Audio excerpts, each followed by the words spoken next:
Oh, what's up, guys? Welcome back to another video. I know it's been a minute since I've made a video, but I've been working on things. Life's getting busy, but this rig is finally running, and I had to take it to Utah to a guy that I found on Facebook, and he did a pretty dang good job, actually. Ran the fuel lines, everything. Made the stock wiring harness work with the stock computer, and I just need to do a lot buttoning up. But it does run. It does not overheat, so that's pretty sick. But this video is just basically me picking this up, testing out the F350. First drive, technically, with the Jeep on it. And we're getting places just very slowly. Enjoy. Well, first real test drive of the old Wrangler on the 350. We're in Utah right now, like 3.5 hours away from home. I got a guy that wired this for me. She starts, and I'll show you guys later once it's in the garage, but it's done really nice. She wiggled a little bit on us. Well, we put it on a little crooked too, but so we're just basically using come-alongs with the straps to slide it over a little bit. Probably a couple more inches on the back, and then a couple inches on the front. Tire all back down, and we hit the road. Like an hour later, got it slid over. Everything's crossed. This is the best we could do. Wish it would be like up here pulling it forward, but whatever. She's pretty stout. Looks pretty bad that nothing's all the way up front, but should be pretty good. She made it. This thing drives so good with this. The old 460 has plenty power. Does 70 no problem. Doesn't sway or nothing. But when this happens, ooh, don't have that. This isn't even the tire I was expecting to pop. It was this one. Barely has any tread, but we just got off in night and then went straight to Utah to pick it up, the Jeep. I was getting a little tired, so I was just gonna take a little power nap and decided to get out and check everything, and this is what it looked like. Not ideal. Now I have to get new tires, so that's gonna hurt the pocket, but pretty stoked. Old 350 hauls the Jeep just fine. Okay, no brakes, no steering. Let's see how this goes. Okay.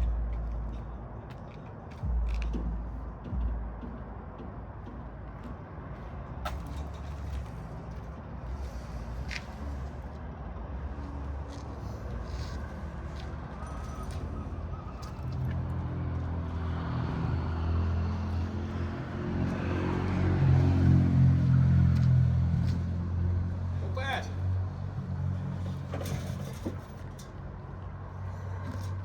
I was hoping to go further.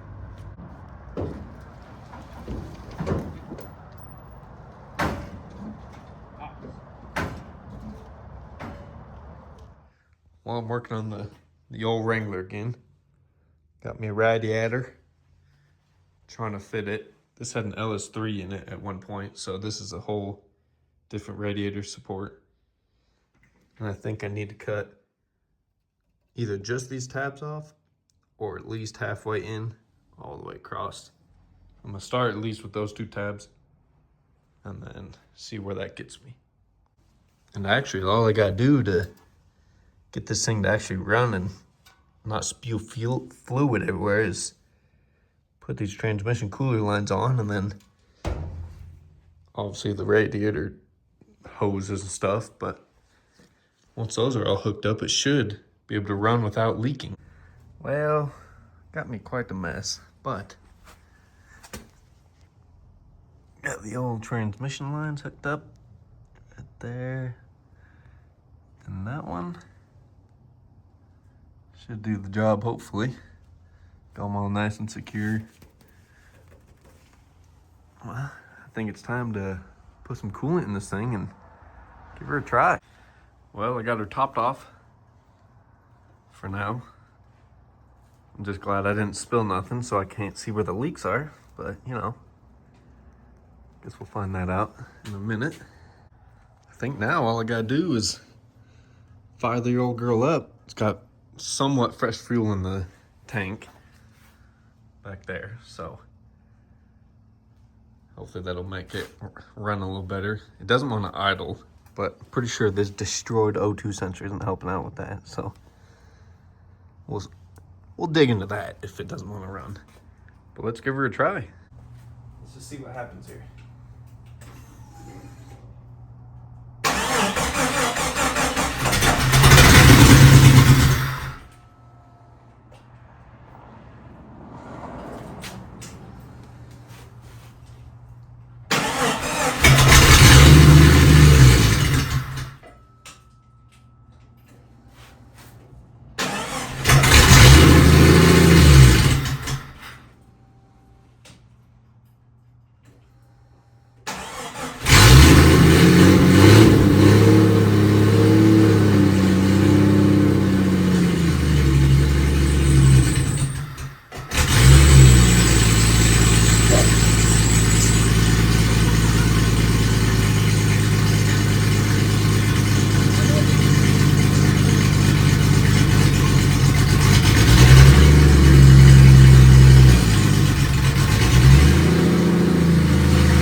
Had to learn for a second. It's alive. Wow. Let me add some more coolant.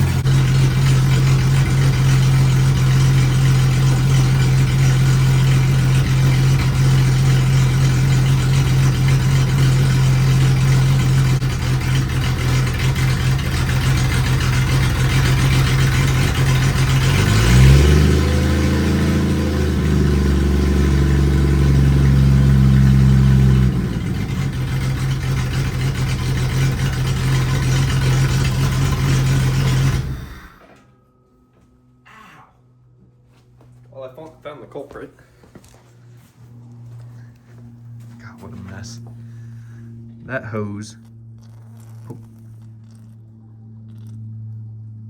it's leaking. Don't know why. It appears to be leaking right there. Wonder if the old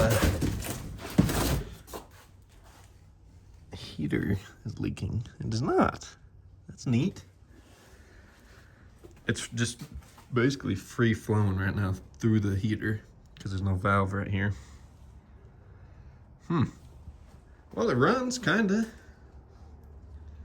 Let me fix these two leaks and I'll get back to you. Okay, turns out those two, actually 4 of them were loose, just the little clamps, but those 2 that were leaking were pretty dang loose. So I tightened those up, just undid. I broke the little clip on the O2 sensor off so I can just plug it in by the pins. So hopefully that's in right, I don't know. Pop her off a little bit.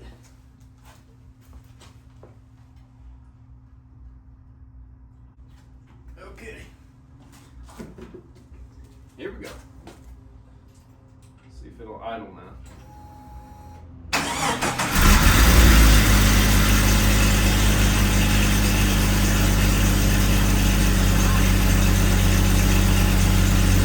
In that O2 sensor.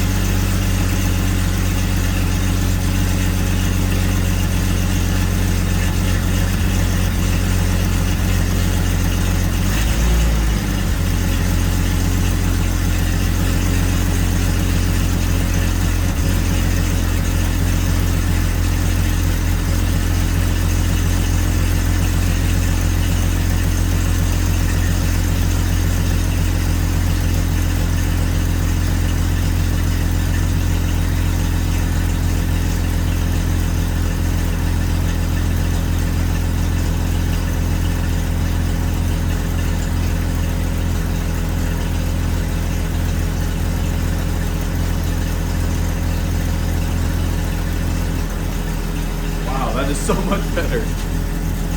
And I put muffler on it just for Kicks and gigs, so it's a little quieter.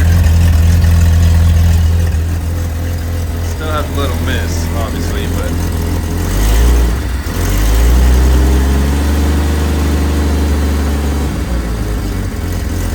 I think it just needs a relearn.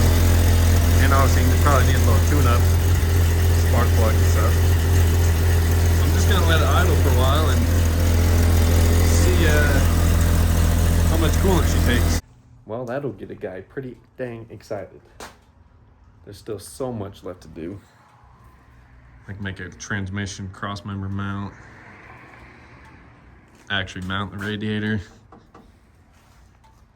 Steering, that's the very big thing. Last really expensive thing, at least. It's gonna be full hydraulic.